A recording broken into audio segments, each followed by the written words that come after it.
Good morning and welcome to ASL's HR in 10. At 10. I'm Jason Perry, And I'm Kimberly Bradshaw. and it's been a few weeks since we've done this. Clearly one of us at least was taking a holiday or time off, but we won't get into that. I may have been somewhere warmer, but I kind of think Yeah, I don't want to know that because I was on holiday, but it wasn't warm. Well, I'm looking out my window and thinking we didn't ought to be talking about warm, did we? Not really. No, it's more about what's cold. Well, yes, and one of the things that struck me that would probably be really useful to focus on is how cold is too cold. I had a lovely experience, I'm saying somewhat tongue-in-cheek, yesterday, where I came down to my office. I have a workspace here at the bottom of my garden, and it was sadly only 6 degrees as the heating failed. And it struck me there are times when people shouldn't be working in certain temperatures, aren't there? Yes, and it's interesting. The HSE have a guidance that if you work inside, it should be a minimum of 16 degrees. Yeah. And if it's a physical activity, 13. Yes. Which that's going to really, if people are aware of that, that's going to put a lot of businesses in a lot of problems. Well, I mean, I guess there are some issues here. I mean, those people working outdoors, clearly that's a non-starter. But there are times when you wouldn't schedule certain work. I mean, I have somebody I know who's having their roof redone at the moment, and genuinely their roofers aren't doing it this week because it's too cold. So there are conditions in which you don't work in these temperatures. But if you're working in a warehouse, and you're loading boxes, if you're working in a physically demanding role in a manufacturing environment, 13 degrees is considered adequate. And as you say, in an administrative environment, 16. But these aren't actually laws, are they? No, they're guidance, aren't they? But as you and I were just saying, I think it's like ACAS. That's there for guidance. Yes. It's not statutory law. But if you actually don't follow it, then you would have a problem justifying why not. Yes. I mean, we have been known in the past on a day when our office boiler failed in a terrible cold snap to say work from home, it's too cold. And there are reasonable things people can do. But what caught my attention in all this, we've talked for ages and ages about the cost of living crisis. Right now, we know people are struggling to pay to heat their homes. But if they're working from home, actually, is that sustainable during a really, really cold period? And what could and should employers be doing? Well, they haven't got any obligation to pay the heating bills. No, none at all. That's still down to the individual. So it's really about offering alternatives. Okay, come into the office, it'll be warmer. But that's not easy for home workers who work very remotely. One of my clients is they're based in London, and they have home workers that live in Scotland, Liverpool, where it's bound to be colder. Yeah, and it's not really that feasible to get into the office to be warm. Yes, yeah. But it's be aware of it, look at it, and it's always, I'm going to use your favourite phrase, employee engagement, duty of care towards your people to understand these things. And just because they're working from home, you still need to check their working conditions are right. So I'm going to move swiftly on, and I'm going to say something really controversial now. I was driving past a post office this morning and I saw some postmen. I thought they were having a barbecue outside. But then I realised clearly what they were doing was keeping warm striking. On a strike day. And we've got so many strikes going on at the moment. And there's some interesting behaviour going on from some employers.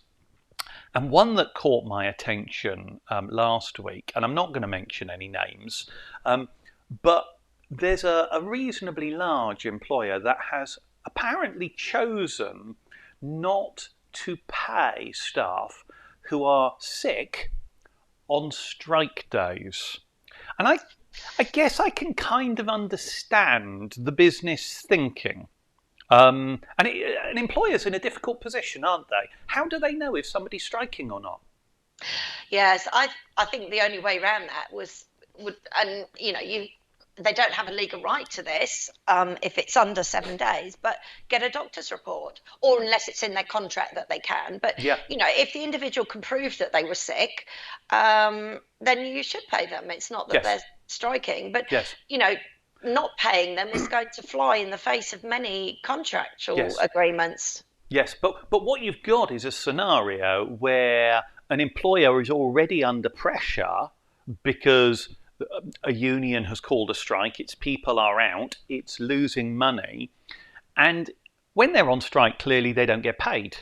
But if a small group of workers go, oh, I can't afford to actually strike, but I don't want to cross the picket line and go in, I'll call a sickie that day.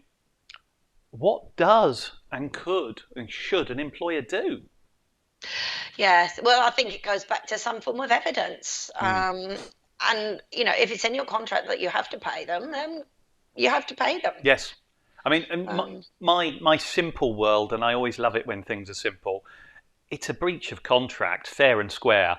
If your contract says that people get 3 months full pay, for example, and you happen to be sick for 3 days and the middle one is a strike day, you have to pay those 3 days at full pay if that's what your contract says. If you do not do so, your employee could and should make a claim for that money. And in all honesty, I'd expect a union to be picking this up. But the very nature of what we're talking about, it is big organisations that currently are dealing with striking. And as I said, I'm not going to mention a name, but this is a big organisation that could and should know better. They're in breach of contract, I'd say, on what they're doing. And it'll be an interesting one to watch. Yes, let's look for the tribunals coming out of that. Yes, absolutely. Whilst talking about tribunals, my favourite story of the week, and you know where I'm going already, I can see your smile. My favourite story of the week, and I don't often go all on European employment law, but a tribunal case or a court case out of Paris caught my attention, where it reminded me actually of some 1980s TV series. This individual's called Mr. T. But anyway, this individual fought their employer and argued that he had the right to be boring. Yes, I love that, because he lost his job, didn't he, for not going out for after work drinks and things like that.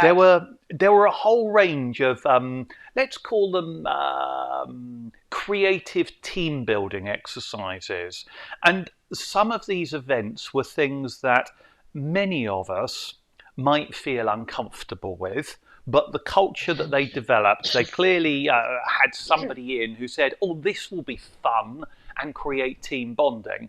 So they had these series of events, team meetings, so on, in a particular style.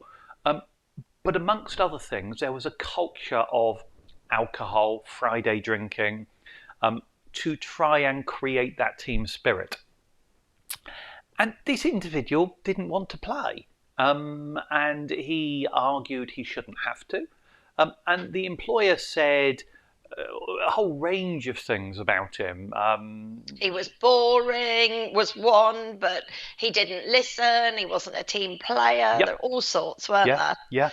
And the basis of his claim was that he had the right to be boring, and the tribunal upheld his claim and said, yes, you do. These events are not things you should be forced into.